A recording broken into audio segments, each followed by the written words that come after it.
जैसे अभी कुंभ हुआ ना, कुंभ में क्या बात थी कि अगर गंगा में नहाओ तो पाप धुल जाएंगे। बहुत अच्छा प्रतीक है ये। तो सबसे पहली बात, इस प्रतीक को समझें कि पाप है क्या। क्योंकि हमारे वेद पुराण दर्शन सब पाप से भरे हुए हैं। पाप से भरे यानी पाप की बातें हैं, पाप को कैसे तिरोहित किया जाए उसकी बातें हैं, है ना। तो है क्या ये पाप? पहली बात तो समाज व्यवस्था को ठीक करने के लिए हमने कुछ धर्म बनाए, है ना। और उससे जो पदच्युत हो जाए उसको आप पाप कहते हैं, ठीक है। तो सबसे पहली बात जो कही गई है, समझने लायक है कि ये पाप कोई बहुत बड़ी बात नहीं है।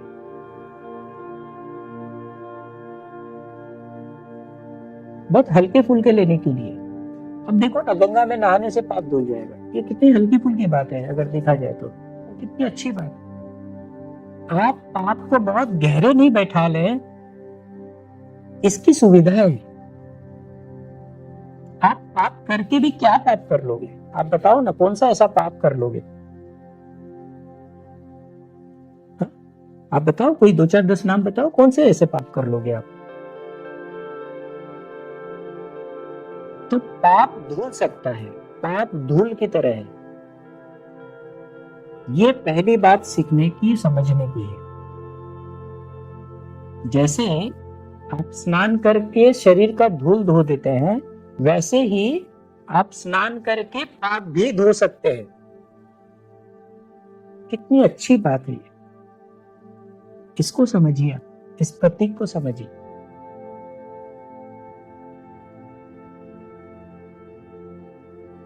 गंगा में स्नान करने से पाप धुल जाता है। ये बहुत प्रश्न आए थे, मैंने जवाब नहीं दिया, जरूरी नहीं समझा, क्योंकि बहुत जवाब आ रहे। आज बताता हूं आपको। इसकी एक पौराणिक कथा है और बहुत अच्छी कथा है। एक बार माँ पार्वती देख रही है कि लोग गंगा में बहुत स्नान कर रहे हैं, कुंभ में जाता है। अभी तो 50 करोड़ चले गए, उस समय मान लो 5 लाख ही लोग गए हों, तो 5 लाख लोग गए। लेकिन बाहर आकर क्या देखते हैं? आज भी हमने क्या देखा? कुंभ से नहाकर आए और उसके बाद जो लोग टिकट लेके एसी ट्रेन में जा रहे थे, उनका ट्रेन का एसी पैनल ही तोड़ दिए। जिनका रिजर्वेशन है उनको उठा दिए, बोला हम बैठेंगे। तुम सो के जाओगे और हमें खड़े भी नहीं होने की सुविधा, ऐसा थोड़ी हो सकता है। तुम भी बैठो, हम भी बैठेंगे, है ना। अब आप सोच लीजिए, उन्होंने पाप किया या पुण्य किया, और ये नहाने के बाद किया, ठीक है। तो माँ पार्वती ने कहा कि प्रभु, लोग गंगा में नहा तो रहे हैं लेकिन पाप धुल नहीं रहे, तो क्या माँ गंगा अब क्या कमजोर पड़ गई है कि पाप नहीं धुल रहे? बात क्या है? तो शिव जी ने कहा कि मैं कल जवाब दूंगा शाम को। तुम एक काम करो, मैं एक नाटक करने के लिए कहता हूं, ऐसा करो। मैं ठीक है, कर लेंगे, समझना है मुझे। तो नाटक ये हुआ कि सुबह होने से पहले वर्षा हो गई, बारिश हो गई, कीचड़ हो गया। उस कीचड़ में भगवान शिव जो है अपना रूप बदलकर एक भिखारी का रूप ले लिए और शरीर पे कोढ़ हो गया, इस तरीके से एक शरीर धारण कर लिए और कीचड़ में जाके बैठ गए। और माँ पार्वती को बोले कि तुम भी बैठ जाओ और सबसे कहो कि मेरे पति जो है वो गिर गए हैं नाले में, कीचड़ में, इनको उठा के थोड़ा गंगा में स्नान करा दो। लेकिन एक बात का ख्याल रखना, एक कंडीशन रखना। कंडीशन क्या है? कि मेरे पति को वही नहलाए जिसने कभी पाप न किया हो।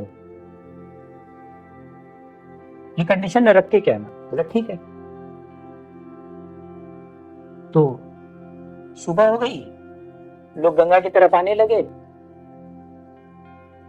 तो गंगा जी में नहाने के बाद जब लोग लौटते थे तो माँ पार्वती जो है सबसे कहती, निवेदन करती कि भाई मेरे पति जो है कि वो कीचड़ में फंस गए, थोड़ा मेरी मदद करो, इनको साथ में ले जाकर नहलाना है। तो उनको एक तो नाले में गिरे, कोड़ है, तो उनको छुए कौन? एक तो माँ पार्वती बहुत खूबसूरत, ठीक है, और उनका पति कोड़ में है, भिखारी की अवस्था में है, नाले में गिरा हुआ है। तो माँ पार्वती को देख के तो लोगों के मन में जो होता है आप जानते ही हैं, ठीक है। तो लोग माँ पार्वती को देख के करीब जाते और उनकी बात सुनते हैं। तो कुछ लोग तो ये कहते हैं कि अरे छोड़ो इस नालायक पति को, चल मेरे साथ। कहा इसमें फंसी हुई है, इसको यही छोड़ दे। हाँ, तो इस तरीके की बातें आती। जब ये बात आती कि भाई जिसने पाप नहीं किया, क्योंकि वो तो जब माँ पार्वती को देखा तो उसके मन में पाप आ गया है कि एक सुंदर स्त्री है और कहाँ एक नालायक आदमी के चक्कर में फंसी हुई है। तो इस तरीके से सैकड़ों लोग आए और सैकड़ों लोग गए।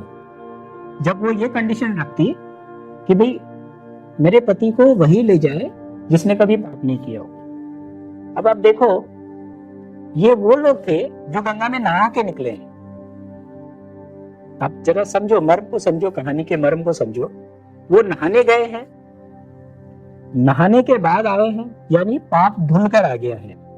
और उनका कंडीशन ये है कि मेरे पति को वही हाथ लगाए, वही नहलाए जिसने कभी पाप नहीं किया हो, जो पाप मुक्त हो। ठीक है, सैकड़ों लोग चले गए। एक व्यक्ति आया, उसने भी निवेदन सुना, वो राजी हुआ। तो माँ ने कहा कि भाई तुम राजी हो रहे हो, लेकिन तुम्हें कंडीशन पता है ना? बोला मुझे अच्छे से मैंने सुना है, मैं अभी अभी गंगा में नहा के आया हूं, तो मैंने पीछे क्या किया नहीं किया मुझे नहीं पता है। मैं अभी गंगा में नहा के आया हूं, इसका मतलब है कि मैं अभी शुद्ध होके आया हूं, मेरे पाप उतर चुके हैं।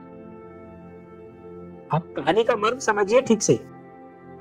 वो व्यक्ति यह कह रहा है कि मैं गंगा से नहा के जस्ट आया हूं, इसका मतलब यह हुआ कि मेरे सारे पाप धुल चुके हैं। अब ये मनोदशा को समझिए आप। अगर आप ऐसी मनोदशा लेकर जाते हैं कि अब तक जो हुआ सो हुआ, जो भी मेरे जीवन से हुआ, अच्छा बुरा, पुण्य पाप, जो भी हुआ, मैंने सबको तिरोहित कर दिया और अब मैंने गंगा नहा लिया। और गंगा नहाने का मतलब यह हुआ कि मैं हर तरीके से मुक्त हो गया। यह है मनोदशा और यह है इस बात का मर्म कि गंगा में नहाने से पाप विसर्जित हो जाते हैं।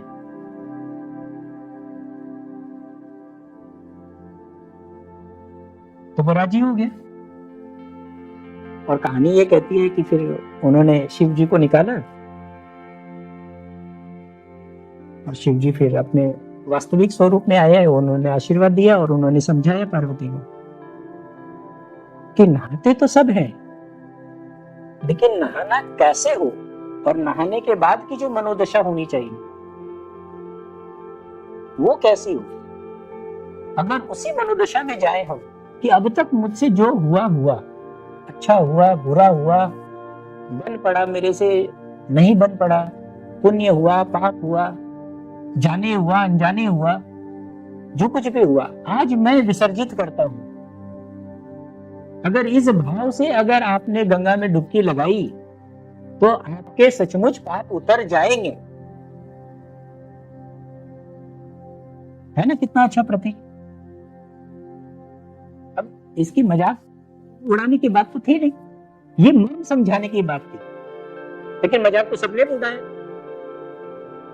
आपके इनलाइटेड मास्टर्स लोगों ने भी जब मजाक उड़ाया इन सब बातों का, वो चाहे नानक हो, कबीर हो, फरीद हो, ओशो हो, रामकृष्ण हो, सबने मजाक उड़ाया इस बात का कि गंगा में नहाने से पाप धुलते हैं।